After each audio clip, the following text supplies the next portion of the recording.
So, hey everybody, and welcome back for our last sprint in our little workshop on the future of democracy, the public sphere in media society.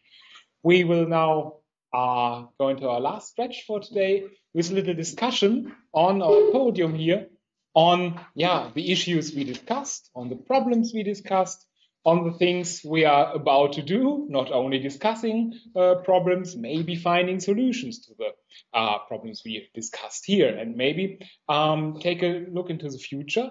What are our next steps? What do we take from here? What can we take with us when we go back into our own fields of research, into our own offices, and into our own research groups? How do we connect? How do we form a network here? And I would very much like to welcome our speakers and our discussants here. We have Jörn von Lucke, who will join us as a discussant. Then we have Silke Fürst, who is on her way to the podium as well. And we have Florian will join us at the podium here as our third participant.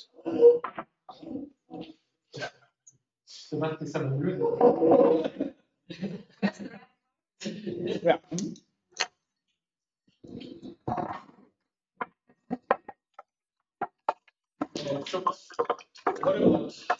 Oh yeah, Robert, of course, you can join us on the floor as well. We have a fourth one, and I'll just take my place over here. And things are golden.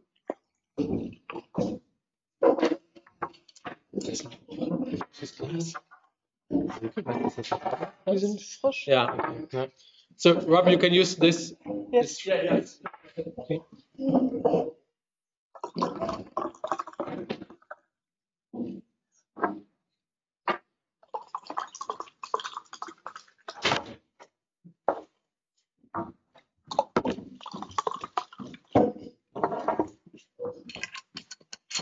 Okay. So let's just take a look at the clock, and we will aim to lead our discussion for about 40-45 minutes, because catering is setting up little drinks out there, and we do not want to miss that. So we're going to take our time to discuss the issues of the day, to discuss the problems of our workshop. And I would like to start by making a little call to all of our participants here, asking you, from your perspective as a scholar, what do you think is the most pressing issue of the day? From all the things we discussed, from all the things we talked about, what would be the most pressing issue for you as a scholar of the day? And maybe why is that? Yeah, do you like to start? Yeah, sure. Point one is, how do we work together on these subjects? Collaboration. Okay. Collaboration, but not only in terms of that we collaborate, that we make together publications, but that it has impact what we do. Yeah. That we work together in our fields. Of course, we work mainly disciplinary, but what we feel here and how we discussed was inter and transdisciplinary. Mm-hmm. And that is something where we need a frame, where we need not just frameworks, where we need processes and kind of not publications organ, formats. Yeah. Let's call it formats, because the future of democracy and publicity here in terms of Mediengesellschaft, which is more or less a digital media society, means, of course, that we are part of a transformation process. Mm-hmm. And this transformation process, sorry, Udo, is not something we have to criticize, but also which we have to develop, which we have to create.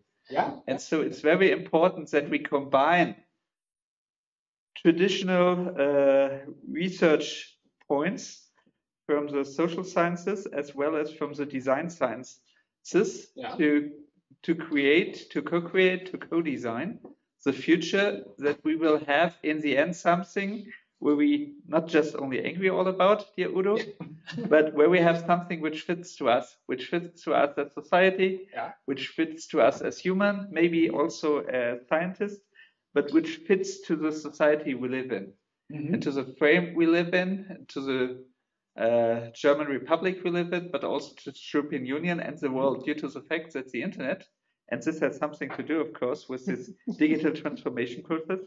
It's global. And of course, we are quite interested in finding solutions which fit to us, which suit to us, where we find ourselves that we like to live here.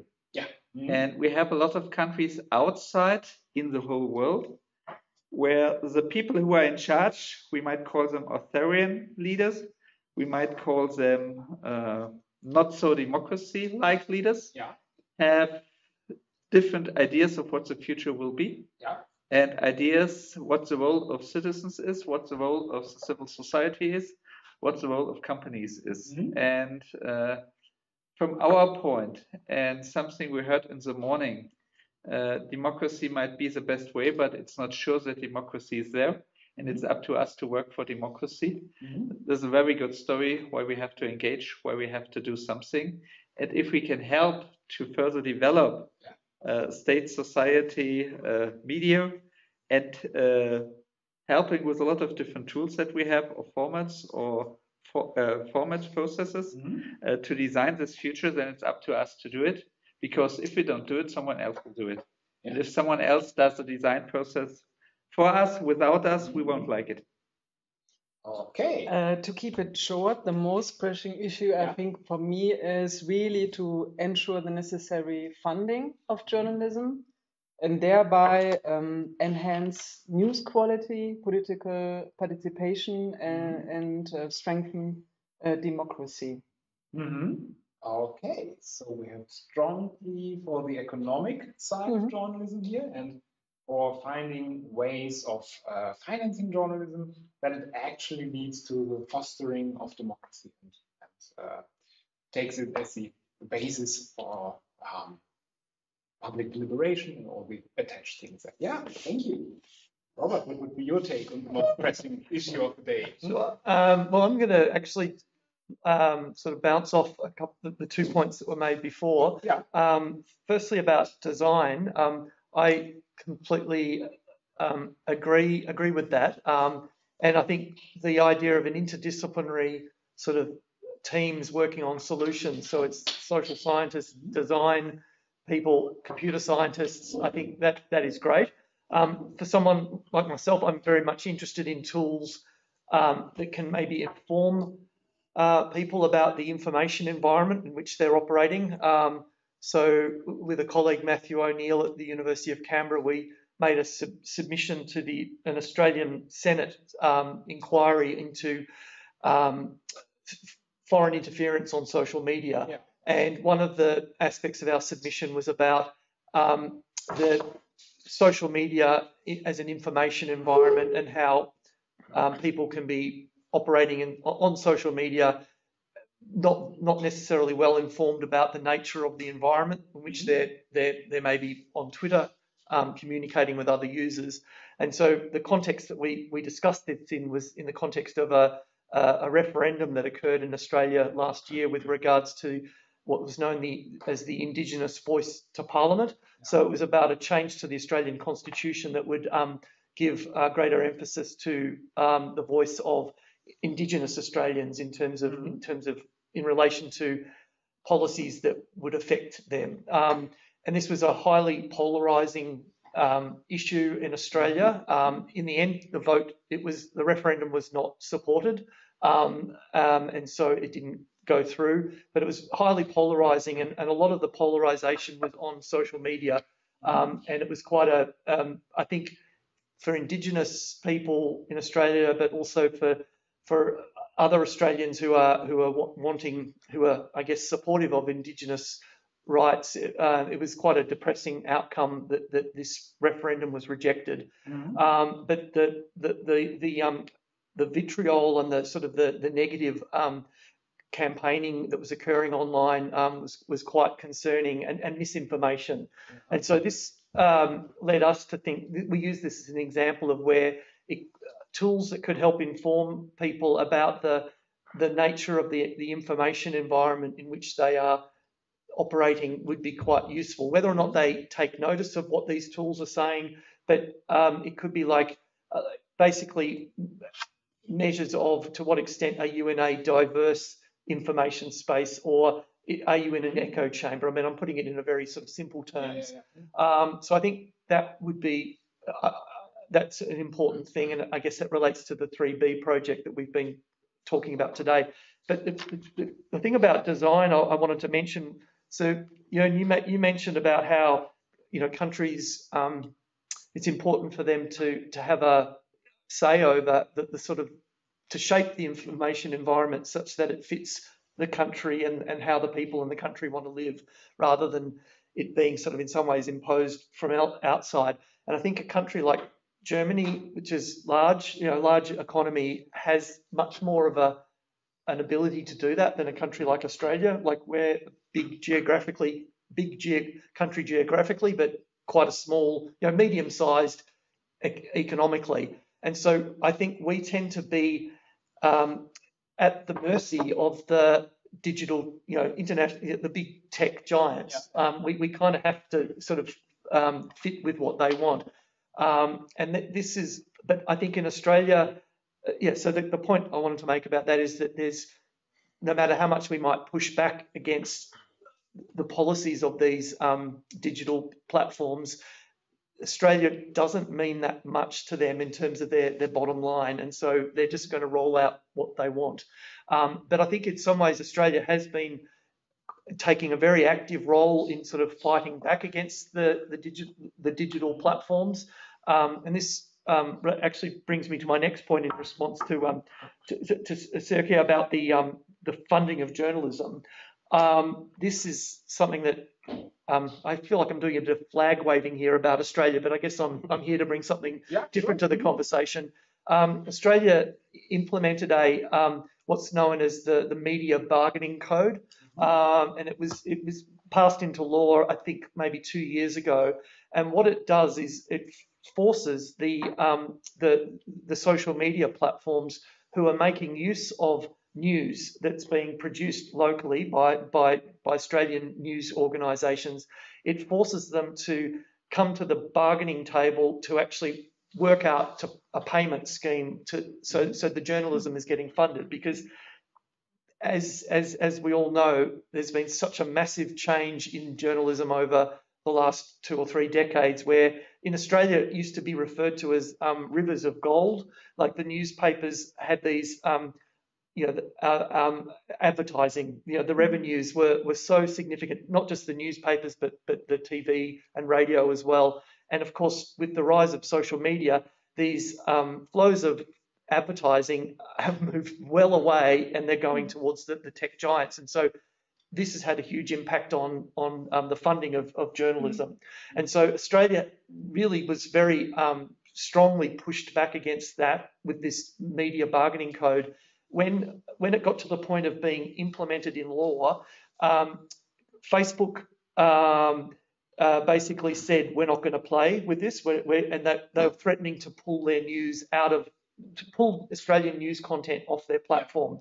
In the end, they did sign up to the media bargaining code, and there was a couple of years where Facebook, Google, and other tech platform, social media platforms were negotiating fees. And money was going to Australian news organisations. But just in the last month, Facebook said, that's it, we're not doing it anymore. And they've now pulled, my understanding is they've taken news off their platform, Australian News, and that has big big impacts for democracy. If one of the major places where people go to get their news, the mainstream news organisations are not actually present there because Facebook are not allowing them to be linked to.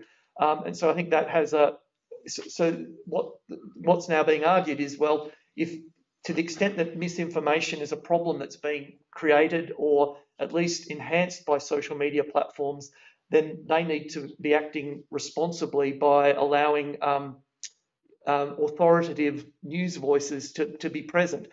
Having said that, of course, the mainstream media is polarised as well. I mean, there are conservative, in Australia, the conservative media in particular have been implicated in, quite, some stories getting out there that shouldn't get out there. But so I guess that's just a response to those two initial points, and I might be able to contribute something else later on. Yeah, I think there's lots of stuff we can talk about and raise a lot of questions. But first, I would like to hear Florian's ideas on the most pressing issue. Okay, so when you first asked the question, I was thinking about answering that. I think that the question of AI is the most pressing issue. Yeah. But after having heard the statements of the other three here on the podium, I think my answer is we really need a holistic approach towards public communication, and maybe in at least two different senses. One thing is referring to the last talk from Sigried Kannengießer, that we just need not only to focus on what's going on in public discourse based on what the tech platforms are doing and what AI is enabling people to do, in the good and the bad, but also what are the ecological consequences, for example. I mean, as she mentioned, that the cloud services and AI services especially really need much energy, and they are responsible for high damage all over the world. And somehow, I mean, the society needs to get a more holistic view on what we are doing when we're doing AI prompts. And also, we as scholars really need to develop approaches that somehow enable our particular views to connect with each other, maybe in a transdisciplinary teams, in order to show that all this is somehow connected to each other.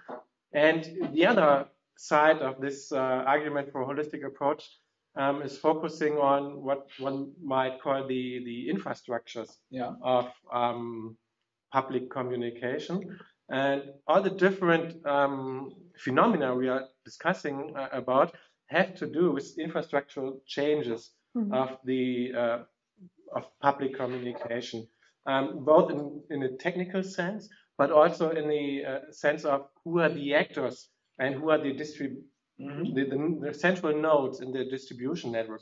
And as Rob mentioned, it's the big platforms, and they're private companies, and they don't have any public accountability.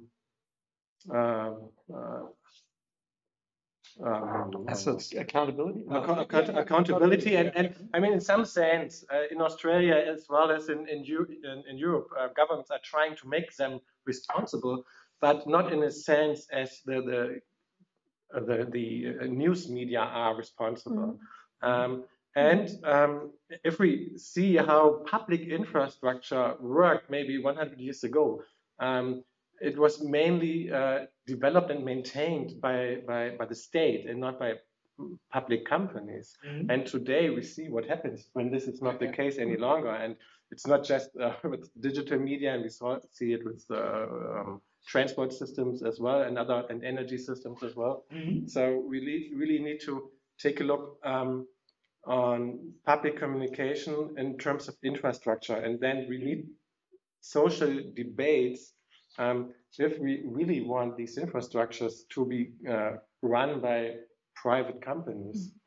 Because I think many of the phenomena we are facing somehow are a consequence of these infrastructure changes. I think summing up all points, or trying to sum up all 4 statements here, we are facing problems of networks, let's say. We are facing problems of interconnectedness. We are facing problems that go beyond just a single phenomenon, a single problem. We have to take context into context. We have to take on the ideas that everything is connected to everything, that public communication, which is at the heart of communication scholarship, is not just communication in itself and not just the exchange of content, It's connected to economic issues, to cultural issues, to political issues, to infrastructure, to disruptive changes in all these things. And it's connected to much more broader questions of democracy and the ideas on how we want our democracy to be and how we want to live in a democracy. So we have to take a more holistic approach. We have to take a more networked approach towards the issues at hand here. That would be my take on this. And Jörn said, in order to do so, in order to foster collaboration, in order to engage with each other, we need to find a framework. We need to find some common language. We need to find some basic concepts, some underlying concepts. Back to you. What could these underlying concepts be? What could our framework for scholarship, for public scholarship maybe, consist of? Which things should we take into account? Which concept that we already have could be of use for us? The point is, of course, that we have to look at the technology which is available, and what this technology offers us as basic infrastructure. And the point that we see, we in Germany have a long tradition of newspaper. We have had more than 1,600 newspapers. Well, in Australia, you had 200, maybe 20 nowadays. What we see here right now is, due to the digital transformation, a shift in how I produce newspaper. We went to the computer 30, 40 years ago. We now have the conversation, we bring it now new together. Concentration. No, not concentration. Convergence. Convergence. Yeah. We have the convergence. We have now multimedia, as we call it, video, audio, text. And suddenly, the major point, suddenly the AI comes around. It's the new kid on the block. We don't know what will be the consequences in the long run. So this is still an ongoing story without having a clear end. For us, the digital transformation is something where we don't have an end. We don't know what is the final game. So we need a process that is open-minded, that it's open, and which is still, regarding frameworks, flexible. That's very important. And we might see 5 years ago, 10 years ago, 20 years ago, when we did discussions, I guess it was 10 years ago, 15 years ago, what will be the future if we only have 2 or 3 newspapers, due to the fact that all newspaper owners go out of business because they don't make much money? Should we include the newspapers in the public radio and broadcasting stations? And what are the consequences? And how do we organize such a transfer or a shift? Due to the fact that, of course, there's still some newspaper owners who still make a lot of money and have no interest in building up a new competition for the classical newspaper. We will see a shift. Maybe the shift will be harder in countries which fewer newspaper companies, like Australia, like Brazil, where we have a complete different culture regarding newspaper, but of course the same consequences, the convergence and new players. And we have the big players from the US, which might fit, but might not fit to our region. So we have to open-minded. We need, and maybe universities, maybe science might a good point. Maybe we have some, how do you call it? Startup centers. We call it sandboxes. We need places, sandboxes, where we can think about and then design, create creativity rooms, we might call it. We need such an infrastructure for the further development of public broadcasting, newspapers, and all the other communication stuff here. Open-ended, open-minded, maybe as seeding capital, maybe as seeding investment, not by money, but by people we invest, young people. It's also a very good important point regarding education. And to bring people regarding the changes with digital transformation. AI is just an actual point, but as I mentioned, we are on a long scale between 1 and 0 now by 1 or 2. There will be a long run and a long change, and we don't know the end yet. But of course, we need educated people who have a good mindset how to create the future together. Okay, so we have a call for a more flexible framework for analysis. We have a call for exploratory components, like sandboxes, like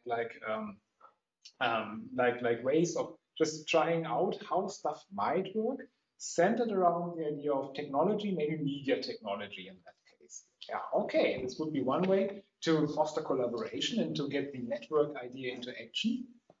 Silke, what's your take on this from your perspective? I don't think that there's like one concept that embraces all the phases that we just discussed, and would allow us to actually like analyze all the topics that we discussed today. But I think we already brought up some important concepts that fosters interdisciplinary research.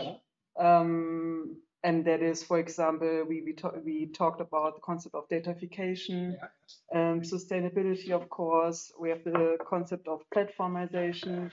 And so I think these, like, we need several broader concepts to really embrace all the different phases that we just mentioned. Okay, go beyond the singular perspective, and embrace more perspectives that are more open, like, for example, platformization. Okay, it's a good point. You can add to that. Robert, how do you advance a framework? Okay, so I do have an idea for a framework. It's something I've road tested a couple of times over the years. It's generally been met with a stunned silence, or it hasn't gone down particularly well. But here I am. I'm in Germany. No one, apart from Florian, no one else knows me. I'll try it again. So this relates to the concept of, or to the phenomenon of censorship. And it probably would be evident from my presentation, I'm someone who spends a lot of time working with data. I'm not someone who, as part of my academic identity, is in sort of a public academic in the sense of writing opinion pieces about where the internet should go, or public policy. I mean, I probably should get into that space more, but I haven't tended to get into that space. But every once in a while, I have an opportunity to say a few words about kind of policy, and this seems to be another opportunity. The first time I had this opportunity was in 2007. I spent 6 months at the Oxford Internet Institute, and I attended a workshop that was being run by Jonathan Zittrain, who was then, I think he's now back at Harvard, the Berkman Center, but he had a joint position at the time. And he was a part of a big international project that was about measuring censorship in different countries. Censorship at that time was access websites, which websites were being people were being prevented from accessing on a country by country basis. And they had this, it was like a censorship report. They called it something else, but that was effectively what they were doing. Actually, Australia had a very bad rating at that time, because in the late 2000s, 2010 or so, Australia was actually looking into a policy, implementing a policy of an internet filter, like because of these kind of perceived online harms, and we should be implementing filters at the country level to prevent people from accessing particular websites. It didn't go anywhere, but it was being debated.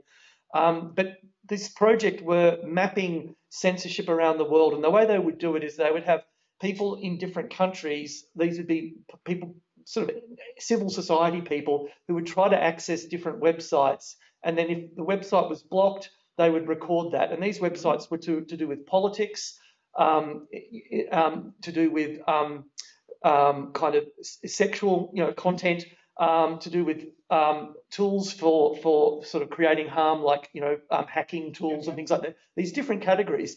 And what the project tried to do was come up with an index or a score for each country to basically say who are the worst countries and who are the best countries in terms of censorship.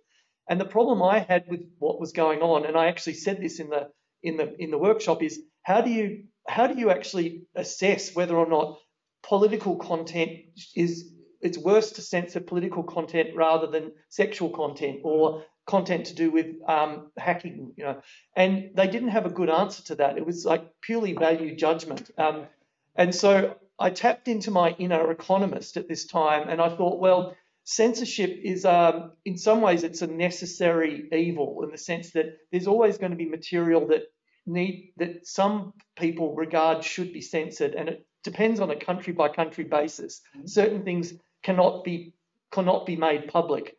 And what I thought was, it made me think of another completely unrelated issue, which is pollution. Pollution is it's a necessary,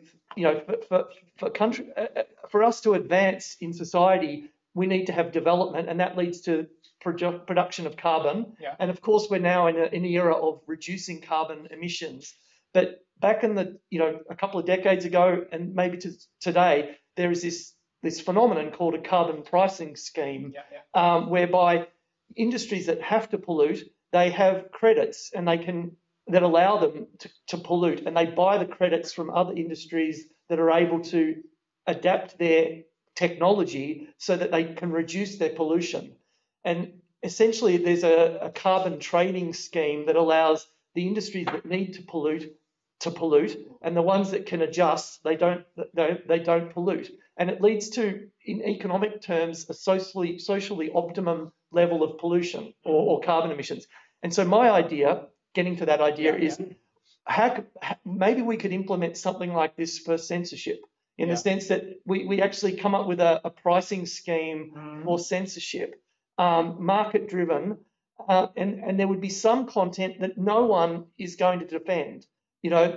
Child pornography, who is going to say, oh, no, that should not be censored? There will be some people who think that way, but majority of people, no. So that content would have a zero price of censorship. However, there's other content, like political content, for example, where actually it's maybe problematic for certain governments, but other people think, well, actually it should be public. So that would have a higher price. Yeah. And so then the entities that are wanting to do censorship, to implement censorship, they have to actually purchase the credits to actually implement their censorship scheme, And so it leads to then a socially optimum level of censorship, in the sense that there'll be some things, well, okay, we're just going to let that go. We're not going to use our credits up in order to censor that content. So that's my idea. It's a censorship trading scheme. And I have to say, when I presented it at Oxford Internet Institute, they hated it. And so I'm sorry for that. Yeah, no, it's okay. I got over it. It was just a brain, or we call it a brain fart. It was kind of, and so here I am doing it again. Sorry. Anyway, that's an idea, because I feel like censorship is something that we've been dealing with for forever, and it's come back in vogue. Australia is now trying to implement there's a new bill in front of Parliament, which is the Misinformation Bill, and is effectively about financially penalising social media companies and news media companies who willingly allow misinformation to spread, and they don't deal with it in the way the government expects them to. The big problem with that is that what one actor thinks is misinformation, another actor thinks is news, and it's this subjective kind of problem. So okay, so apologies. I'm speaking a lot here because I've been quiet for the rest of the day. Yeah, we have to even things out. Yes, yeah.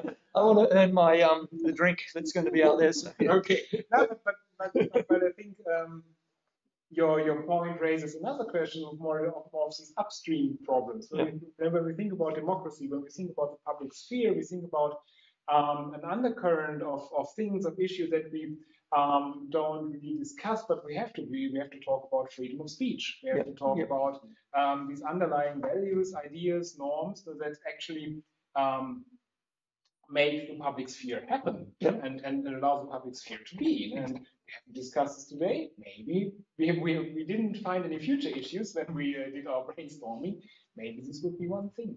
I'd like to add something to Rob's idea, because I think that, at least democratic, modern Western societies had an entity that somehow was responsible for doing what you describe as censorship, but what I wouldn't describe as censorship, and this entity was called journalism somehow. I mean, the idea of journalism is that, and it developed somehow as a profession, having or being bound on ethics and professional standards. And the idea was that they have to somehow select from all the bullshit which is in the world, which might be relevant according to ethical and professional standards. I mean, we all know that this always was an ideal,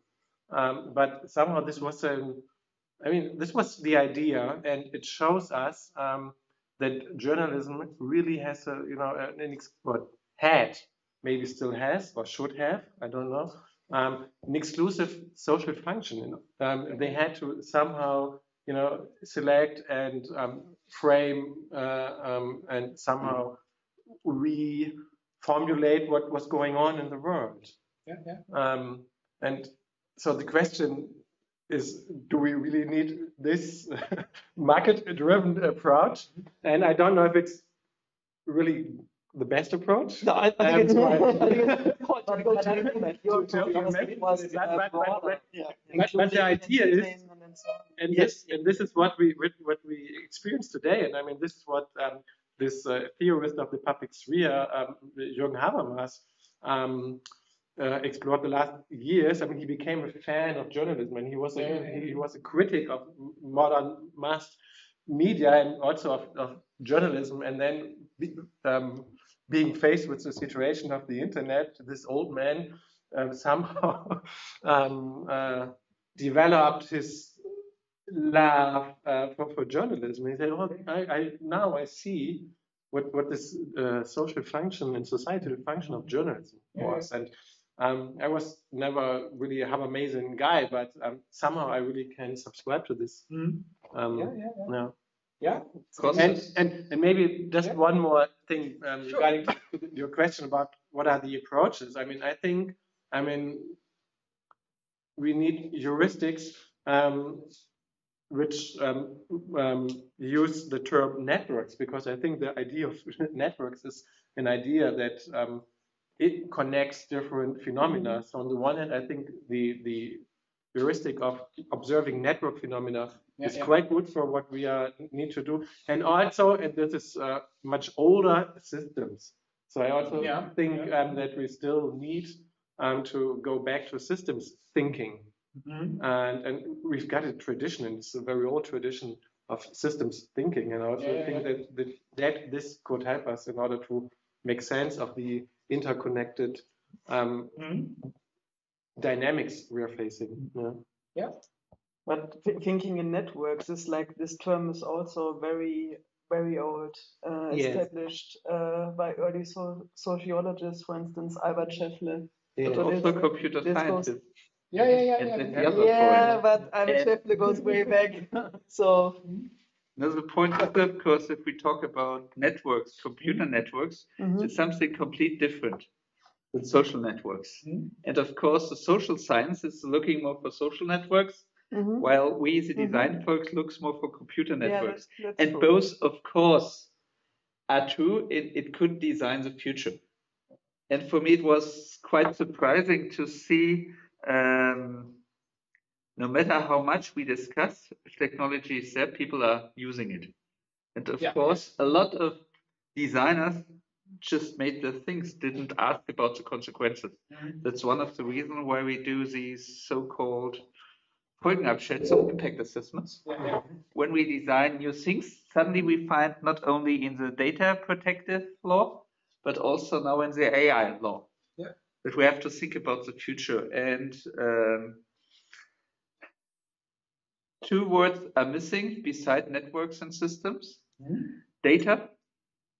And we're talking about data spaces or data landscape, or data spaces is the right term. We are talking now in the European Union, we have to design data spaces. They will be there somewhere, but we have no clue right now how we do it. It's kind of this big new land, which we have to design, the new continent. The other one might be the algorithm, but I prefer from data, we go to information, we go to knowledge. the other point, which is also part of informatics, which is sometimes missing in the social science development, because data with information sometimes isn't 2 or 3 different things, but it's one of the others. The point is, what we need are brands, marks for quality. We need assets, and the point, networks. If you combine the classical newspapers with, of course, what we get is the combination of multimedia, text, video, audio. We will have new outlets, we have new marks, maybe new brands, maybe we have the old brands, like Spiegel. They're quite good in developing the core market and their core products, where we have, of course, new outlets, let's call them Facebook, Google, and all the other things. And this is still on the run. We are not at the end, we are just in the beginning. But of course, I mentioned it in one of my keynote speakers, it's like a new continent, what's up there. And it's up to us to settle this continent, to look for claims, to build roads, to build networks, to build highways, to, I wouldn't call it bring in colonists to colonize this thing, but in terms of guiding images, it might be a very good picture of what we are doing right now, even if we don't understand it, because we have already detected all the continents which are there. There are people living. Why do you call about a new continent? But that is something which takes place in another sphere, maybe in the virtual sphere, maybe in the computer sphere. And then we see that suddenly the design science, the computer science on one side, and social science also have to emerge somehow. And we don't know what will be the end. But we see, of course, we need structure, we need framework. We have a lot of experience, not just 100 or 2000 years, the generation of mankind. All this flows in, but we don't know what the future is. The past is over. We are right now in the present, but we have a lot of opportunities for the future. It's up to us to decide how and with whom. And we also have to decide what we don't want. And if you don't want it, we have to look whether the law is the right place, or if you look at the companies, they say, we make a discussion and we decide for you. But sometimes society needs parliaments. Sometimes they need laws. If there is no other ways to control something which you cannot control. Okay, a lot of input. And was this already a roundup? No, I'm rounding Finishing up line? the voices now, because I'm casting the net wide into the audience and trying to form some new nodes and new connections from the audience. Here. What's your take on the things we discussed? Udo. I intend to reply to yes, I think we are at the crossroads, and we are not to the wide open, and there's a new land. People make their history, but they don't make it by their own will, because their decisions made and structures elected by our generations before. It's the old Marxist idea. And I think 60 from the crossroad can go in the one or in the other. We can part. And so it's good that we have decided to have a workshop to find out with whom and with which ideas could fit for collaboration. And soon we can go on in making collaborations. And so I like to come back all the things you said and you intended to follow. They are very, very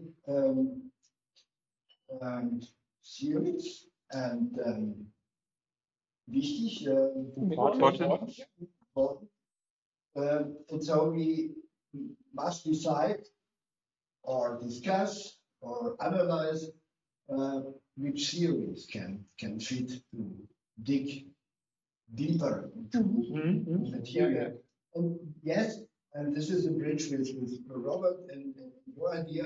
Then comes the idea of design. Do we have the power, the capability are we allowed to design, or are there other power structures which have designed already our future? We have to find out. Yeah. Thank you. No? My critique. And just bringing power back in. We haven't discussed the idea of power related to the public and related to democracy, because as we've seen in our discussion, we are trying to become aware of our own biases, that we are talking from a Western perspective, that we are talking from a Eurocentric perspective. Robert mentions there are other people that are organizing themselves politically, like indigenous societies, like marginalized people, and they all have their processes of distributing power, of engaging politically, and then engage with the powers that be, with a democratic society which marginalize them. So we have to become aware of our own biases as scholars and maybe as citizens as well. Any other questions from the floor? Yeah, Felix. So I have a question, because this pertains to the same questions we've been asking, but a very real topic that just happened, I think yesterday, which is the TikTok ban that was signed. Okay. And I think this is a situation that pertains to exactly this, because a nation is trying to exert dominance again over a social network that was made by another nation. Basically the China-US conflict in social media format.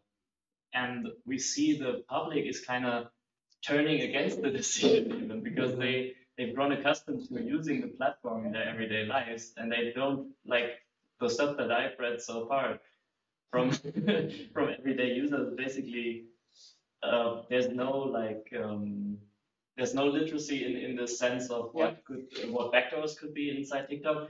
What is present though is the lack of TikTok in their daily use on the horizon, and that's what enrages them and has them basically root for the Chinese CEO in the decision. But how do you know that the larger public is actually against this decision? I mean, I think at this point in time, it's really hard to know that.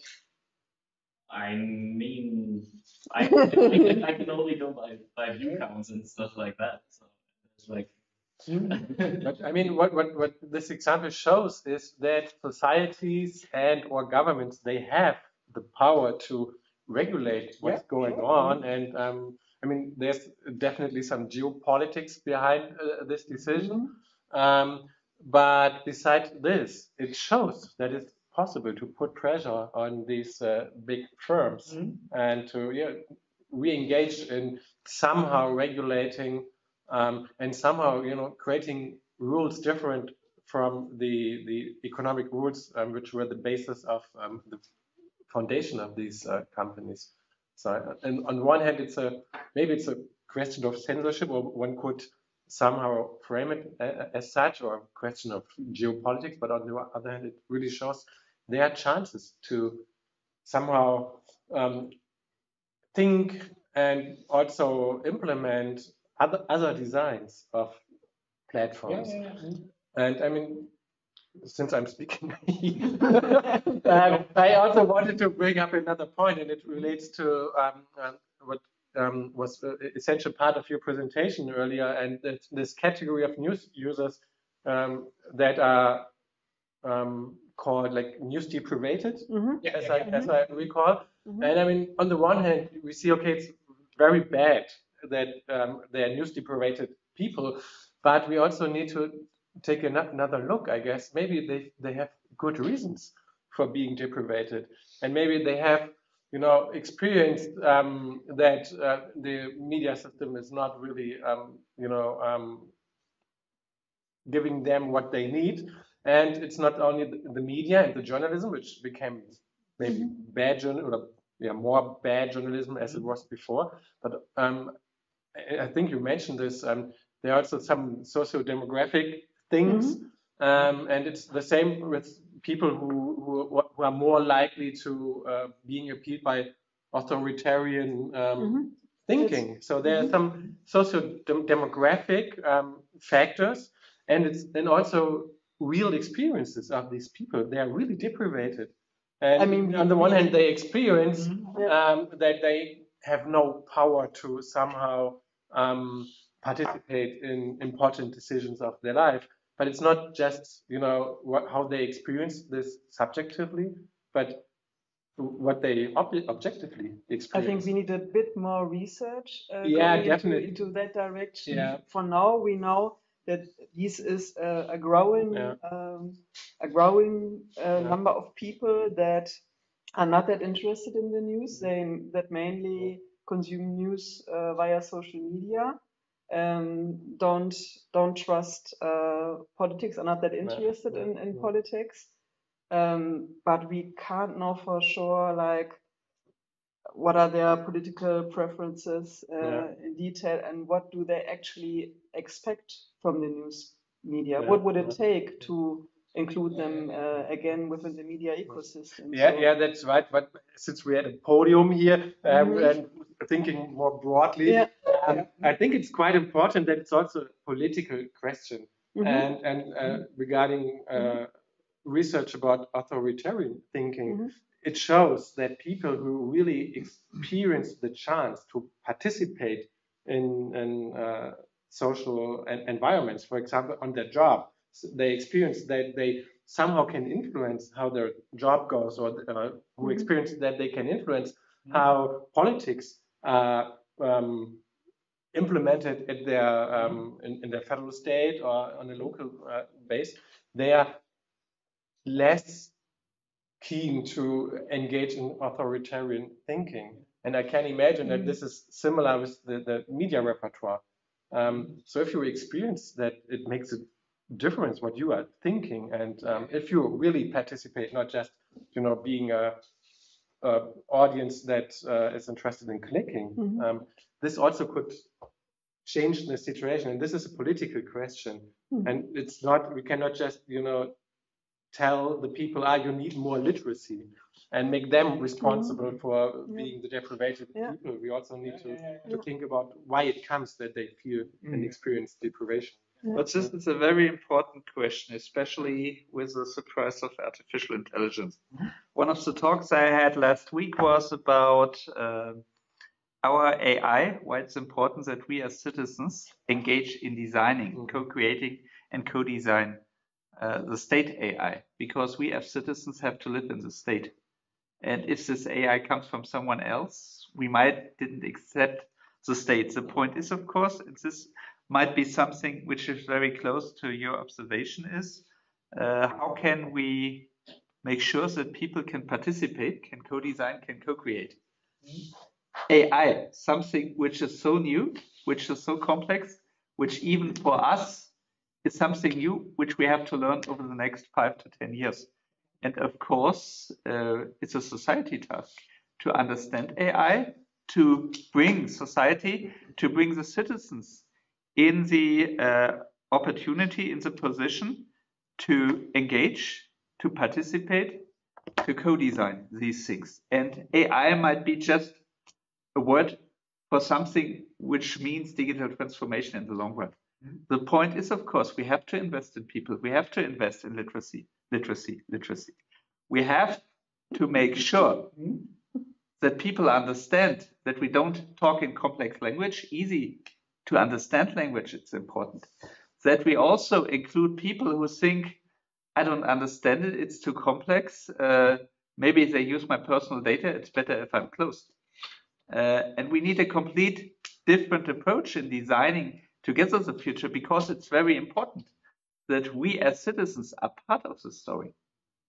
But that also means we might have to think completely different what the future of society is. We need a society, we need a democracy where people are part of it, an active part, not a passive part, an active part. And of course, this means we have to change school education, university education. Have a look at Singapore. Singapore realized, okay, the people 40 and older have a problem because there's not so many technical change. we have to offer the older 40s and plus people Oops. half a year at the university, that they get all this information from artificial intelligence to data science to all these things. We have to invest in our own population. Any further statements from the floor? Any questions from the floor? Okay, then I would like to get a final round of input from you, a short message to close things off, to lead us to the next part of our workshop. Judith is already guarding the drinks out there, so would you leave us with a message of hope for the future of democracy, the public sphere, and the ever ongoing transformation of media society? Do you have a message of hope for us from your academic perspective, from your perspective as a citizen? Florian, what do you think? I was expecting that I will be the last one. And then I could say I have nothing to add. I mean, the view into history shows us that mankind somehow always managed somehow to adapt to new situations. It takes long times, and at least we have the knowledge today that there's a need to change things, and so this is a thing which makes me being hopeful. We have the knowledge, we just need to act. Yeah, great. I guess my point is maybe not a message of hope, but it's more cynicism in some ways, but that can kind of be hopeful. I mean, I think that it's human nature to overhype and overemphasize. This actually relates to Florian's point. I mean, that we've been encountering technical change, forever, and I think there's always this, when a new technology comes along, there is this tendency to go overboard in terms of what the impact of in both directions. And I remember, there's been work by Irving Fisher, I think a social historian, who looked at the impact of communication, like the impact of the telephone on society in the US in terms of community structure, in terms of patterns of sociality. And this is like a major technology, the telephone. Also, the advent of, or the popularization of motor cars. How did that impact on community structures? And his conclusion was it didn't have a really that big impact when you compare it against demographic change, these other big kind of changes. And so I guess the point I'd like to make is that I agree with you, and that the AI, I mean, I'm still waiting for the hype bubble to kind of, go, and it hasn't. It just keeps on, like just yet this week we were in Bielefeld at a workshop, and there a computer scientist who is still, he's someone who works with natural language. He's still quite surprised and amazed by what these large language models are able to produce. And this is as an expert in the area. And so for the rest of us, it is quite amazing, really. But I sort of wonder whether there's going to be a tendency to just to really hype the good side and also overhype the bad side. And in the end, it'll just somewhere be in a bit in the middle, kind of like, and we'll be able to deal with it. And so I guess maybe that's a message of hope. I don't know. Yeah. Things will work out. Things will work out. And I think there's a risk of, in terms of trying to forecast the changes and adapt to them before they happen, there's a risk that could lead to more problems, I guess. Yeah, potentially, yeah. I would actually underline Florian's message. I think we talked a lot today about problems and challenges, and this is actually the right way to first understand them and then be able to tackle them. So the things you last brought up, like news deprivation, but also problems in funding of journalism, where we talked about danger of an increase of disinformation. These are all problems I think we first have to understand before we actually can come up with solution or like evidence-based recommendations. So I think we're in a good way, actually. Yeah, great. It's up to us. We have to start. Yeah, There's no one else. There's no one else apart from you. Thanks for being our discussant.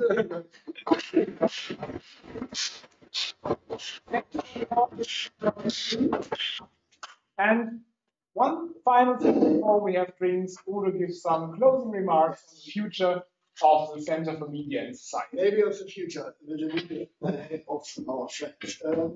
As a somehow speaker of the Center of Media and Society, I like not to speak too long. I just like in the first moment to thank all the colleagues of today, the participants of this little small workshop, and Martin and Florian for bringing in the network of people contributing this day and make this day a successful day.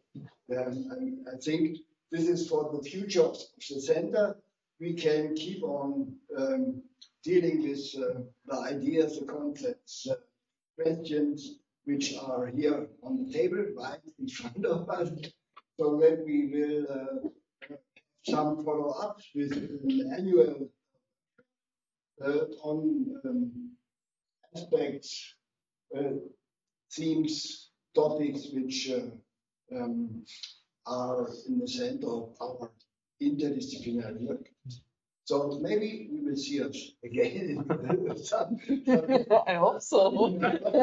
Well, we are here. Another fundamental thing of our center is that we can hold colloquiums with students and PhDs, and that's another form of presenting our work, which we will dwell on, which we will develop, and I think also for a bachelor and a master thesis is a forum to present ideas and concepts, and we will see how it works out when it's central. And so I think we can close this evening with an apparel here and then walking to the restaurant. Thank you, Prof.